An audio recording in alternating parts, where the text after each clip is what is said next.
Hello students, welcome back. Our today's topic is non-inverting Schmitt trigger circuit.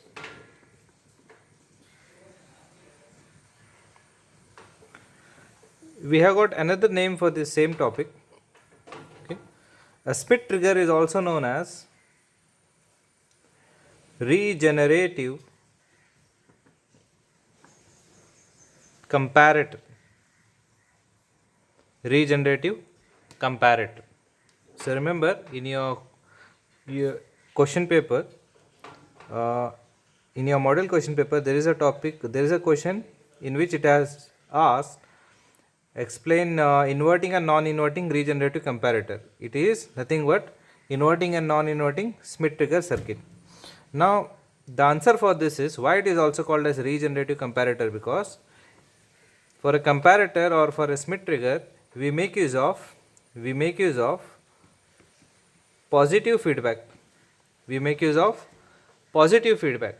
When we use positive feedback for an operational amplifier, a regenerative operation is taking place. A regenerative operation is taking place means the output is being used as input again and again. So this will go on adding on.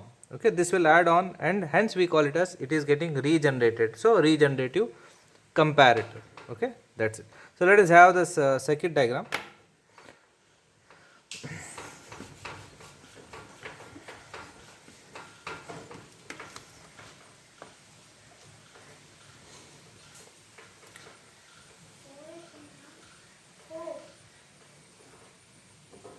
This is your output V0 plus minus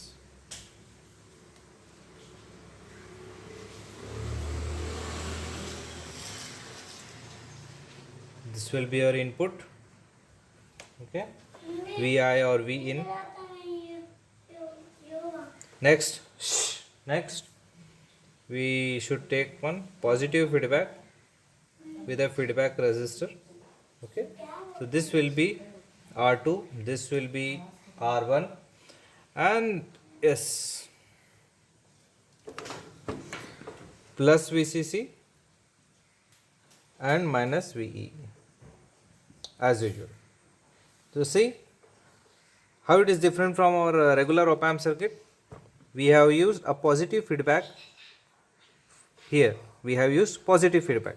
So far you used to see only negative feedback, right? Here you will be seeing a positive feedback. So remember, so this is also called as Schmitt trigger is also called as regenerative comparator. Let us see how we get output of this. Yes.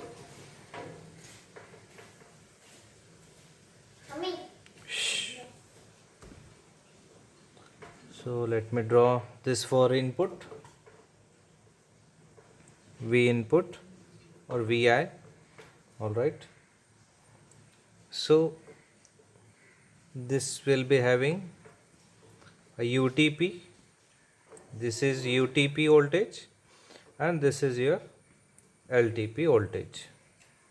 See, after studying inverting Schmitt trigger, so studying non-inverting Schmitt trigger becomes very easy for you. Okay. The simple thing in non-inverting Schmitt trigger is a positive input will produce positive output and a negative input will produce a negative output. All right, because input is given to a positive terminal, that is non-inverting terminal. All right, so let me draw input waveform here.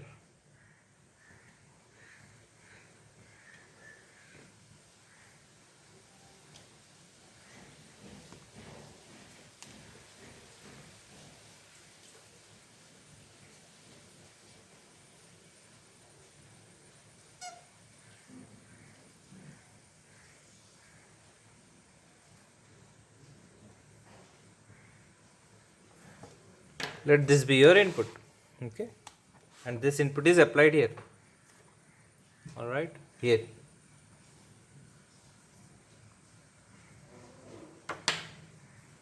What will be your output? Your output will be rectangular waveform. Rectangular waveform. See here.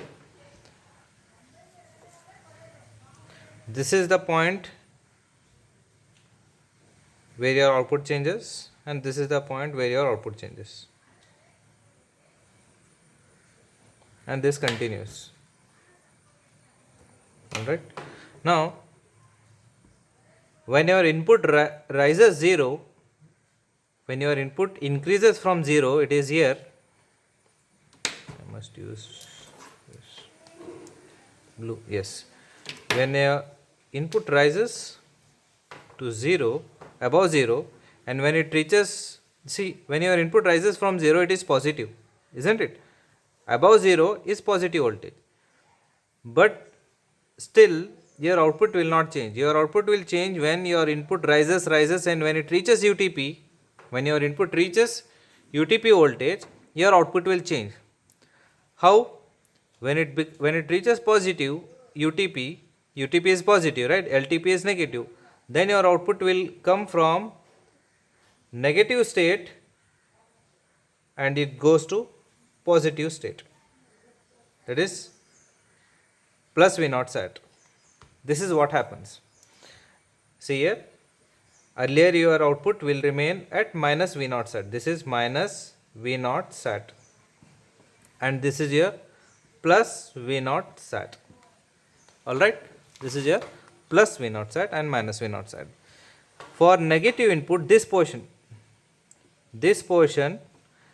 is your negative. This portion is considered as negative input. Hence output will also be negative. The moment your input reaches UTP, your output will understand that input has reached the UTP threshold voltage, and output will change from minus saturation level to positive saturation level. Alright. And how long it will remain at positive saturation level? Until your input reaches LTP. The moment your input reaches LTP, your output will shift from plus V naught sat to minus V naught sat. And here again it continues as long as it reaches UTP. It stays here. The moment it reaches UTP here, this point, your output will shift, and this continues. This is how the Schmitt trigger will produce output as a rectangular wave. Alright. So this is going to be a zero line. Alright, this is your output, input, output. Let us see its design.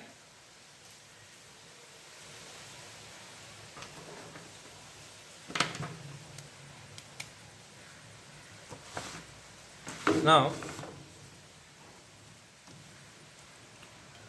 what is the voltage across R1? It is the V in voltage, isn't it? This is the voltage across R1. I can write the voltage across R1 is V1. Right? What is the voltage across R2? It is V0.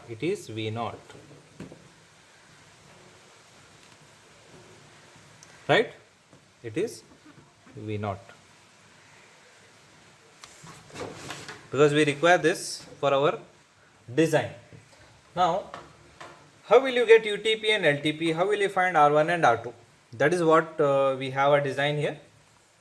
So, yes, let us see how will you get UTP, LTP and R1, R2 here. Now, voltage at resistor R1 can be written like this.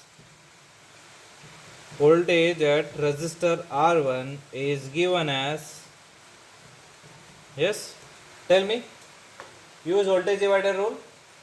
I want you to use voltage divider rule. So VR1, we can give name VR1 or V1, okay, equal to opposite voltage is V0, resistance R1 plus R2, right? This is your VR1, right?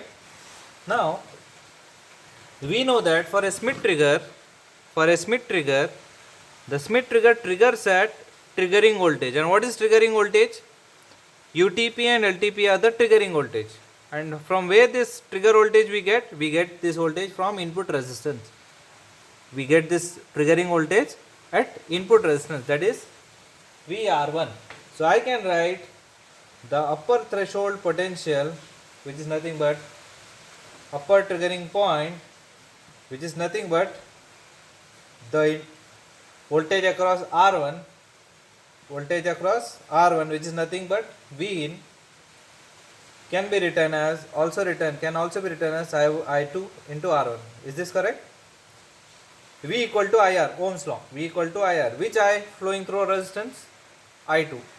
I2 into R1 is nothing but V in, which is also known as voltage across R1, VR1. So I can write like this, right? So therefore, UTP can be summarized like this, I2 into R1. Alright?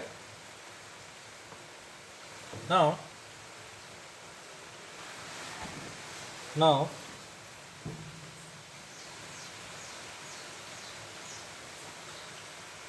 current through resistor R2.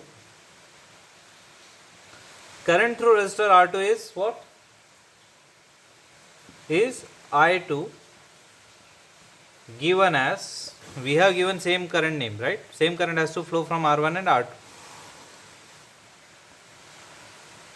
How will you find this I2? It is, once again, Ohm's law, voltage by resistance. Alright, you have obtained this, right? Now, therefore, use this I2 here. Finally, UTP is equal to I2 into R1. I2 is V0 divided by R2 into R1. Alright, this is your UTP. Alright, this is your UTP. Similarly, your LTP is going to be V0 R1 divided by R2. You may be thinking why I have written same UTP and LTP. Have you forgot? A Schmitt trigger with this particular circuit will have same UTP and LTP. The only thing which is changing is the direction. Okay, here it is going to be plus V0 side, here it is going to be minus V0 side. So, to take out the direction, I will just write magnitude here. This is how it can also be written, just magnitude. Alright, if I remove magnitude, if I want direction, this is going to be positive, this is going to be negative. Alright, now for design,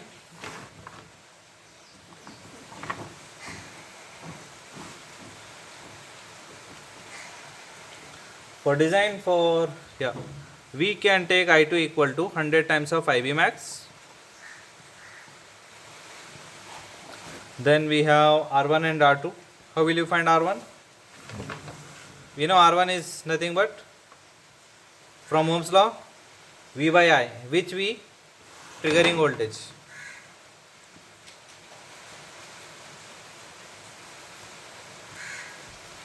Divided by I, which I?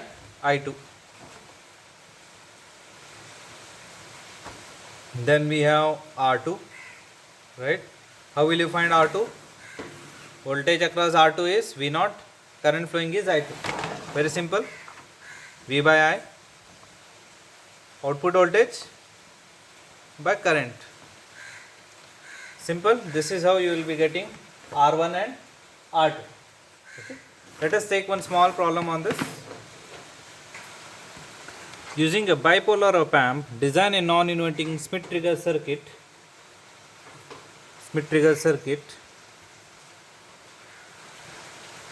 to trigger at plus or minus 0.5 volt. This is very important. Plus or minus 0.5 volt means your UTP is plus 0.5, LTP is minus 0.5. UTP and LTP both are same.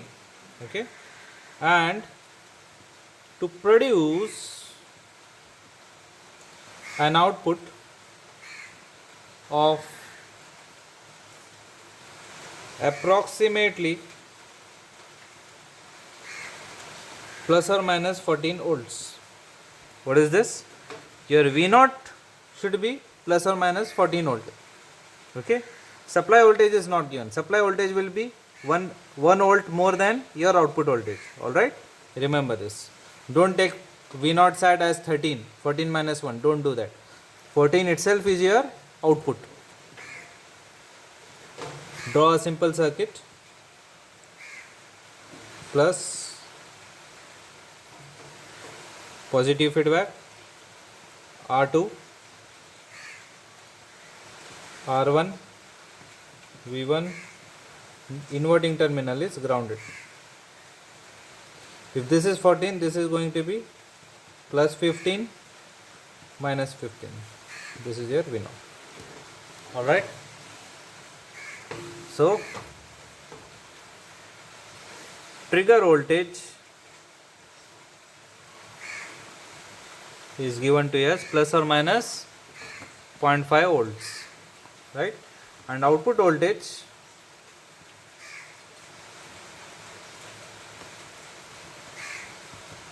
plus or minus 14 volts, right?